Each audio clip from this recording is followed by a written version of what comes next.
सभी को मेरा नमस्कार। Welcome to our YouTube channel easy learning पे आपका सभी का स्वागत है। तो आज हम एक नया सीरीज स्टार्ट कर रहे हैं क्लास 10 के लिए। जैसे कि हमें पता है कि बोर्ड एग्ज़ाम आने वाला है और हम एक एक चैप्टर करते हुए आगे जाएंगे, ठीक है। तो हमारे पास जो पहला चैप्टर है वो है रियल नंबर्स, और रियल नंबर्स में जो सबसे इम्पोर्टेंट टॉपिक है वो ये सब, मतलब इंट्रोडक्शन पढ़ेंगे, उसके बाद थ्योरम 1.1, फिर एलसीएम एचसीएफ के बारे में थोड़ा जानेंगे, फैक्टर क्या है उसके बारे में थोड़ा और डिटेल से जानेंगे, उसके बाद इरेशनल नंबर, थ्योरम 1.2 और एग्जाम्पल, और लास्ट में कुछ प्रीवियस ईयर क्वेश्चन को करेंगे। ये वीडियो दो पार्ट में आएगा, पहला जो थियोरेटिकल पार्ट आएगा और सेकंड में जो है वो क्वेश्चन आंसर बेस्ड होगा, ठीक है। तो वो देखते हैं। पहला हम थोड़ा इंट्रोडक्शन जानते हैं, नंबर्स के बारे में थोड़ा जान लेते हैं। सो नंबर्स कैसे बनते हैं? डिजिट से, ठीक है। तो डिजिट से नंबर बनते हैं, और डिजिट हमारे पास क्या है? 0 1 2 3 4 5 6 7 8 9 और ये कितने सारे डिजिट्स हैं, तो इनको लेके हम हमारा जो है नंबर्स बनते हैं। और नंबर्स कितने टाइप के हैं? पहला तो आप पढ़े होंगे इवन और ऑड। इवन और ऑड का मतलब है, अगर इवन का मतलब है 2 से डिवाइड हो सकता है और ऑड का मतलब 2 से डिवाइड नहीं हो सकता। ये सबको पता होगा, आई होप आप लोगों को पता होगा ये सब, ठीक है। तो नेक्स्ट वाला जो हम पढ़ेंगे वो है नेचुरल नंबर क्या है। फर्स्ट जो है पहला नेचुरल नंबर। नेचुरल नंबर मतलब ये कहाँ से स्टार्ट करें? 1 2 3 4 ऐसे करते करते जाएंगे, और इसको कैसे सिंबलाइज किया जाता है? एन से, ठीक है। एन से सिंबलाइज किया जाता है 1 2 3 4। आप ऐसे समझ लीजिए कि जब हम कोई गेम वगैरह खेलते हैं तो काउंटिंग कहाँ से स्टार्ट करते हैं? नेचुरली कहाँ से आता है? तो वो 1 2 3 4 ऐसे करते छुपन छुपाई खेलते हैं तो उसमें नेचुरली आ जाता है। तो वही है नेचुरल नंबर, मतलब नेचुरली जो आ रहा है उस तरह से आप याद कर सकते हैं। 1 2 3 4 ऐसे। आप क्लास 10 में या फिर क्लास 8 में ये जो इंट्रोडक्शन पार्ट है वो सभी के लिए यूजफुल है, और इसको एन से रिप्रेजेंट किया जाता है, ठीक है। नेक्स्ट है जो है वो है होल नंबर।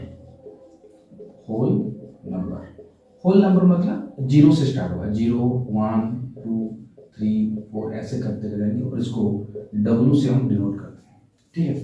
तो उसके बाद होल नंबर, ये 0 इंक्लूड रह जाएगा, मतलब natural number plus 0 equal to whole number. और जो थर्ड वाला है वो है इंटीजर, ठीक है। इंटीजर को I से डिनोट करते हैं, और ये टोटल आपका जो -3 -2 -1 0 1 2 3 4 ये सब आ जाएंगे, मतलब नेगेटिव नंबर्स भी इसमें इंक्लूड हो जाएंगे, ठीक है।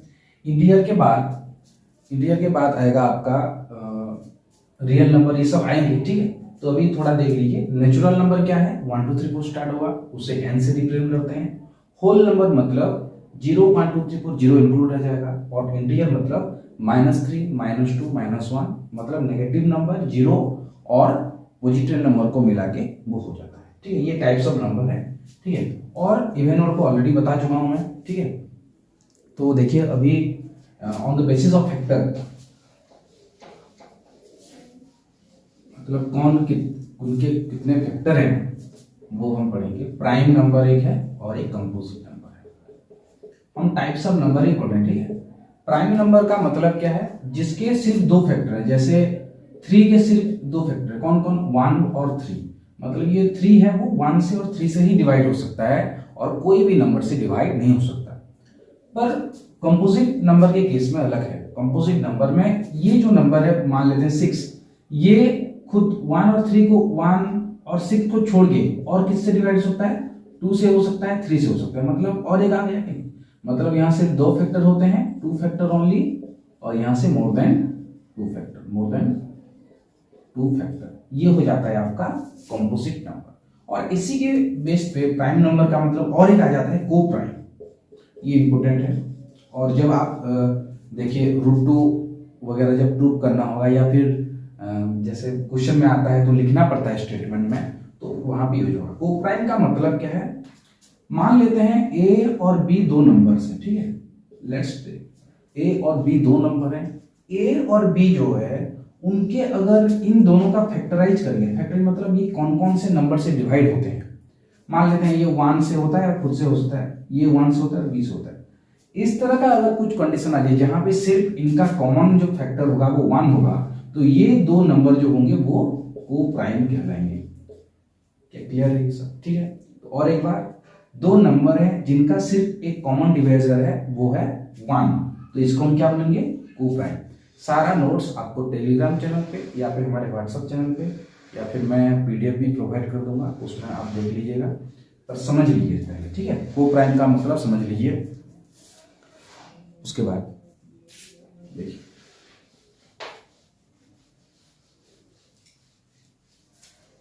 नेक्स्ट जो हम पढ़ेंगे वो है रेशनल और इरेशनल। तो देखिए, रियल नंबर जो है वो दो टाइप से डिवाइड होता है। ठीक है, एक है रेशनल,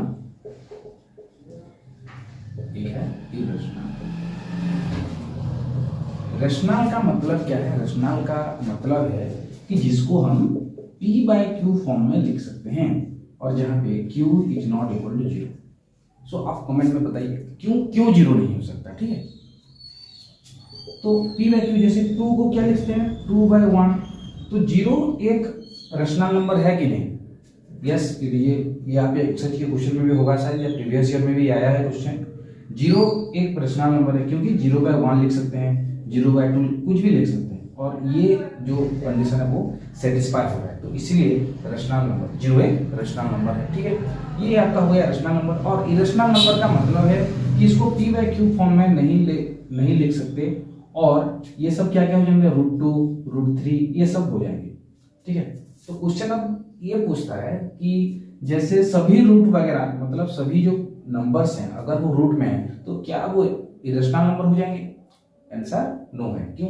√4, √16 जिन मतलब सभी रूट्स वगैरह नहीं है, ये ध्यान में रखिएगा, सभी नहीं है। √4 को 2 लिख सकते हैं, वो रेशनल में आ जाएगा। ठीक है, तो ये हो गया आपका रेशनल और इरेशनल। ये आपका हम खत्म कर लिए इंट्रोडक्शन पार्ट। इतना था आपका इंट्रोडक्शन। हम पहले नंबर्स के बारे में जाने, थोड़ा रेशनल और इरेशनल के बारे में पढ़े हैं। ठीक है, p/q का फॉर्म ध्यान में रख लीजिएगा। अभी हम थ्योरम 1.1 में आएंगे। तो देखिए, थ्योरम 1.1 क्या है आप स्क्रीन में देख सकते हैं, थोड़ा आप इसको पढ़िए 1 मिनट, उसके बाद हम स्टार्ट करेंगे। ठीक है,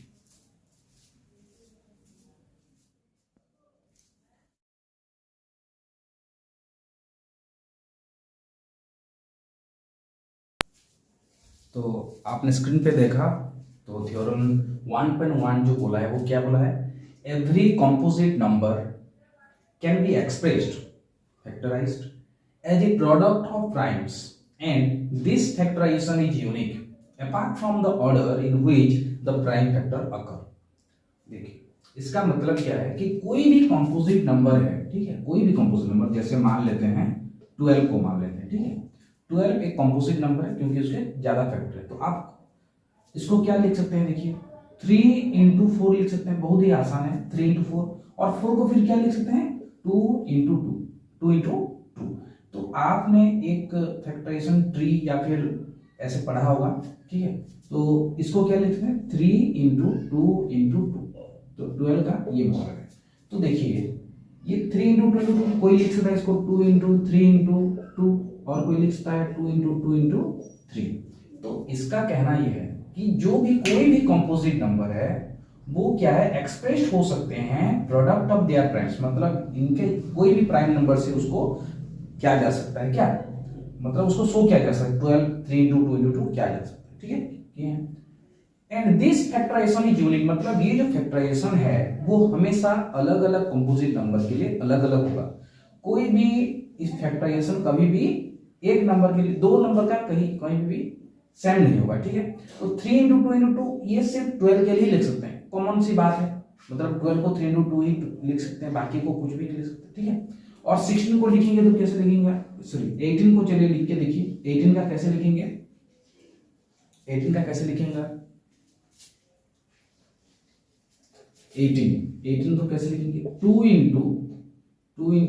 3 × 3। तो देखिए, भले ही ये अलग नंबर है, अलग कंपोजिट नंबर है, पर यहाँ पे 18 को हम क्या लिखे हैं? 2 × 3 × 3। तो कोई भी कंपोजिट नंबर है उसको हम फैक्टराइज कर सकते हैं कोई भी प्राइम नंबर के बेस पर, और सभी का जो है वो अलग अलग फैक्टराइजेशन होगा, ठीक है। और लास्ट सेंटेंस बोला है वो नॉर्मल सी बातें हैं, apart from the order in which the prime occurs, मतलब ऑर्डर कुछ भी हो ये कोई फर्क नहीं पड़ता, फर्क ये पड़ता है मतलब फर्क ही नहीं पड़ेगा, इसमें कोई भी इफेक्ट नहीं। ये 3 इंटू 2 इंटू 2 भी 12 है, 2 इंटू 3 इंटू 2 भी 12 है, ठीक है। चलिए ये था आपका थ्योरम 1.1, तो ये भी हमने कंप्लीट कर लिया है। और नेक्स्ट है जो LCM and HCF, LCM and HCF. I hope आप अगर क्लास 10 में हैं और ये वीडियो देख रहे हैं तो आपको एलसीएम और एचसीएफ के बारे में थोड़ा पता होगा। एलसीएम का मतलब होता है least common multiple, least common multiple, और एचसीएफ का मतलब होता है हाईएस्ट कॉमन फैक्टर।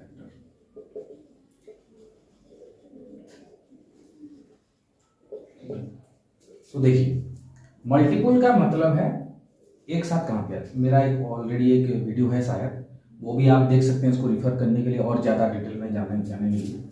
जैसे 12 और 16 का अगर हमको निकालना है एलसीएम, तो 12 को क्या लिख सकते हैं 3 इंटू 2 इंटू 2, और 16 को 2 इंटू 2 इंटू 2 इंटू 2, ठीक है। तो 12 और 16 देखिए एलसीएम जब निकालेंगे तो 12 की टेबल भी पढ़ना है और 16 का टेबल पढ़ना है, ये तो हमको पता है। तो 12 और 16 का अगर करेंगे आपने ऐसे क्या होगा 4 3 या 12, 4 4 या 16, 48 आएगा इसका आंसर, ठीक है 48 आएगा। ये मैंने बस ऐसे ही किया, डायरेक्टली आप बड़े नंबर को मल्टीप्लाई करके 16 का टेबल पढ़ के अगर वो 12 से डिवाइड हो रहा है तो वो उसी का एलसीएम हो जाता है। और 12 और 16 को कौन डिवाइड कर रहा है 4 डिवाइड कर रहा है, तो आंसर हमारा आना चाहिए क्या हाईएस्ट कॉमन फैक्टर में 4 आना चाहिए और इसका 48 आना चाहिए, ठीक है। चलिए मैं और एक बार लिख लेता हूँ, हमारा आंसर आना चाहिए 48 और इसका आंसर आएगा 4, ठीक है। ये किसका 12 और 16 का। तो देखिए यहाँ पे जब एलसीएम लेंगे, एलसीएम जब लेंगे तो हमको क्या करना है लीस्ट कॉमन मल्टीपल, मतलब सबसे छोटा छोटा 3 कितने टर्म है 1 टर्म, मतलब एक ही, अगर 2 होता तो 3 टू द पावर 2 लिखते, 3 होता तो 3 टू द पावर 3 लिखते। 2 कितने टर्म है 1 2 3 4 और ये 5 6, कॉमन कौन कौन से हैं देखिए 1 2 1 2, मतलब इसको लिख दीजिए 3 2 या 6 6 2 या 12 हो रहा है। अभी देखिए इसको हम कर सकते हैं, रुकिए थोड़ा सा एक चीज कीजिए, 3 इंटू 2 इंटू 2 इंटू 2 इंटू 2, अभी देखिए 3 2 जा 6 6 2 जा 12 और 12 4 जा 14। तो इसको क्या करना है जो भी कॉमन टर्म, कॉमन मतलब होगा ये 2 एक पेयर है इसको छोड़ देना है, ये एक पेयर है इसको एक साथ लिखना है, मतलब इसको लिखने के बाद जो भी बच गया उसको भी लिख लेना है, ठीक है। इस तरह से आप दिमाग में रखिए। अगर मान लेते हैं 6 का होता है 2 इंटू 3 और 7 का क्या है 7 इंटू 1 लिखते हैं, तो सभी को लिखिए। 2 पेयरिंग नहीं है तो सभी को लिख सकते हैं, अगर पेयरिंग होता तो पेयर वाला को एक साथ लेना है। और एक बार मैं बोल रहा हूँ ये 2 जो पेयरिंग हो रहा है उसको एक साथ लेना है, ठीक है। आप इसको एक्सपोनेंट के फॉर्म में भी आप हम देखेंगे वही उसी को करना है, ठीक है। आपकी बुक में भी उस तरह से है। तो ये हो गया आपका कितना 48 आ गया। तो कैसे लेना है पता चल गया। अभी इसको एक्सपोनेंट के फॉर्म में थोड़ा देखते हैं। इसको क्या लिखता हूँ 3 इंटू 2 टू द पावर 2 और इसको 2 टू द पावर 4। तो जो भी नंबर हैं उनके हाईएस्ट पावर को लेना है, जो भी नंबर्स हैं उनके हाईएस्ट पावर। 3 का यहाँ पे हाईएस्ट पावर कितना है 3 ही है। 2 का हाईएस्ट पावर कितना है 2 टू द पावर 4। तो 2 टू द पावर 4 कितना होता है 16 और ये 3, 16 टू 3 कितना होगा 48। तो इस तरह से आप एलसीएम निकाल सकते हैं। हमेशा एलसीएम में क्या देखना है हाईएस्ट पावर, हाईएस्ट पावर, ठीक है। और एचसीएम में सबसे छोटा पावर इसका 3 होगा और इसका 2 टू द पावर 2 होगा। देखिए 3 इधर 3 टू द पावर 1 और इधर 3 टू द पावर कितना होगा 0 है ना, तो ये 3 टू द पावर 0 लिख सकते हैं। तो इधर क्या होगा 3 टू द पावर 0 हो जाएगा ना कि 1 होगा। ये बात ध्यान में रखना है कि जब भी आप एचसीएम निकालने लेके जाएं तो दोनों में है कि नहीं 3 टू द पावर 0 सबसे छोटा होगा, उसके बाद 2 टू द पावर 2, इसका मतलब 1 और इसका मतलब 4, दैट इज 4। ये बात शायद आपको पता भी होगा पर देख लीजिए एक बार रिवीजन कर लीजिए, ठीक है। तो एलसीएम में हाईएस्ट पावर लेना है और एचसीएम में स्मॉलेस्ट पावर, उल्टा है जो भी लिखा है उसका उल्टा ही करना है, ठीक है। एलसीएम में क्या करना है, हाईएस्ट पावर लेना है, एचसीएफ में स्मॉलेस्ट पावर लेना है, ठीक है। हाईएस्ट लिखा है तो लोएस्ट लेना है, लीस्ट लिखा है तो हाईएस्ट लेना है, बस वही है, ठीक है। ये था आपका एलसीएम और एचसीएफ। तो ये तो आपके जो मेथड वगैरह में आएगा उसका है। और एक एग्जांपल ले लेते हैं, मान लेते हैं 30 और 18 का हमको एलसीएम और एचसीएफ निकालना है। तो 30 को क्या लिख सकते हैं, 2 इंटू 3 इंटू 5, और 18 को क्या लिख सकते हैं, 2 इंटू 3 इंटू 2 इंटू 3 या 6 3 या चलिए 6 3 या 18, ठीक है। तो अभी क्या करना है, एलसीएम के लिए हाईएस्ट पावर लेना है। इसको 2 का हाईएस्ट पावर कितना है, 2 है। इसमें कितना है, 3 का हाईएस्ट पावर स्क्वायर और 5 का है। तो 2 इंटू 9 45 आ रहा है क्या, देखिए 2 इंटू 9 18 5 जा 90 हो जाएगा आंसर। और एचसीएफ क्या है, स्मॉलेस्ट पावर लेना है। 2 का स्मॉलेस्ट पावर कितना है, 2 है, इसका 3 है, ठीक है। तो 2 इंटू 5 का इधर कितना होगा, 0 होगा, तो ये हम डायरेक्ट लिखते हैं 6, ठीक है। तो अगर आप ट्रेडिशनल मेथड में निकालेंगे तो इसका आंसर वही आएगा 6 5 या 30 एंड 6 3 या 80, दैट इज ये 6 आपका हो जाएगा एचसीएफ और 33 या 90 दैट इज योर एलसीएम, ठीक है। तो ये आपका हो गया एलसीएम और एचसीएफ, ये ध्यान में रखिए। ये भी हमारा और थोड़ा सा है, ठीक है। तो एलसीएम और एचसीएफ का एक फॉर्मूला है, जैसे LCM of any number and HCF equal to first number into second number. थोड़ा सा इसको एग्जांपल के तौर पे ले लेते हैं और देखते हैं। मान लेते हैं 8 और 9, 8 और किसका 12 ले लेते हैं, एग्जांपल 8 और 12। 8 और 12 का यहाँ पे कीजिए, 8 इंटू 12 कितना होगा, 96, ठीक है। और 8 और 12 का एलसीएम कितना होगा, एलसीएम ऑफ 8 और 12, 8 का कैसे, 8 और 12 का अगर एलसीएम निकालेंगे तो ये 24 आ जाएगा, ठीक है। और एचसीएफ कितना आ जाएगा, 4 आ जाएगा। तो एलसीएम कितना है 24 और एचसीएफ कितना है 4, तो ये भी कितना आएगा 96। मतलब ये क्वेश्चन के ऊपर आपका शॉर्ट क्वेश्चन आएगा, ये क्वेश्चन जरूर आएगा, ठीक है। तो एलसीएम और HCF equal to first number into second number, ये पूरा ध्यान में रखिए। और अगर मान लेते हैं ये ए है, एलसीएम कुछ ए है और ये बी है, तो आपको कोई तीनों दे देगा और एक को निकालना है, first number into second number. तो आप क्या करेंगे, बी इक्वल टू, अगर ए नहीं दिया हुआ तो ए डिवाइड कर देंगे उधर, ठीक है। तो इस तरह से आप कर सकते हैं जब क्वेश्चन करेंगे तब। और एक क्वेश्चन सीरीज आएगा, उसमें क्वेश्चन होगा, इसमें समझ लीजिए पहले ए और बी, ठीक है। तो हमारा थर्ड जो पॉइंट है वो भी खत्म हो गया है, एलसीएम एंड एचसीएफ, ठीक है। अभी इरेशनल नंबर पढ़ेंगे। इरेशनल नंबर मतलब जो पी बाय क्यू के फॉर्म में नहीं रह सकता, ठीक है। ये आपको स्टैंडर्ड फॉर्मूला पता होगा, हाँ। स्क्रीन पे दिया हुआ एक डेफिनेशन आप ध्यान से पढ़िए और उसके बाद मैं बताऊंगा, ठीक है। तो जैसे कि आप स्क्रीन पे देख सकते हैं,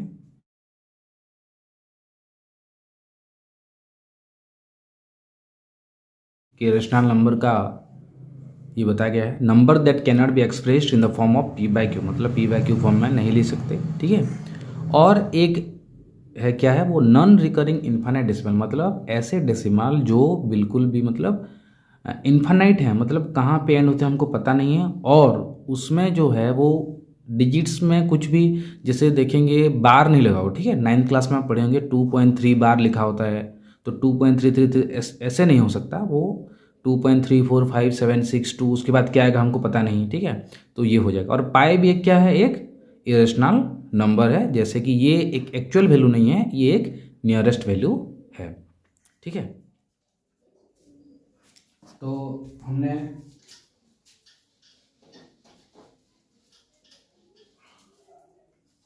खत्म कर लिया इरेशनल नंबर। और अभी नेक्स्ट ये एक वीडियो है, ये आज के लिए इतना ही। तो नेक्स्ट वीडियो जो रहेगा वो और 3 जो है और क्वेश्चन के साथ ही मैं लाऊंगा उसको। तो आप इतने को रिवाइज कीजिए, बुक में थोड़ा देखिए किस तरह के क्वेश्चंस हैं। नेक्स्ट वीडियो में पहले थोड़ा क्वेश्चन कर लेंगे, ठीक है।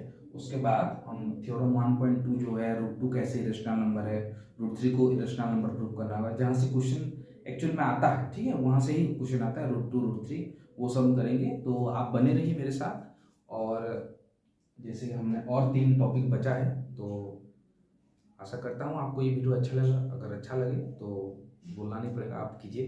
ठीक, धन्यवाद।